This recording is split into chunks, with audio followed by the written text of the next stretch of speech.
আজকে আমি সবার সাথে একটা নেমন্তন্ন খেতে গেছিলাম। নেমন্তন্নটা কোথায় খেতে গেছি সেটা ভিডিওর শেষ অবধি দেখলেই বুঝতে পারবেন। আমি আমার একটা কাজিনের বাড়িতে গেছিলাম। ওদের বাড়ি হাবড়ায়, কিন্তু ওরা একটা নতুন ফ্ল্যাট কিনেছে। তো আমি তারপরে যাইনি। তো ওইজন্যে আমাকে ফ্ল্যাটটা দেখানোর জন্যে আমাকে ওই ফ্ল্যাটে ইনভাইট করেছে।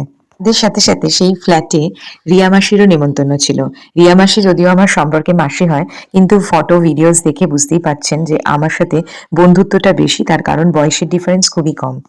এর ফ্ল্যাটটা বেশ সুন্দর গুছিয়েছে, ছিমছাম, এবং চারিপাশের পরিবেশটাও আমার বেশ ভালো লেগেছে। তারপরে তো ভুরিভোজ, কত রকমের যে রান্না করেছিল।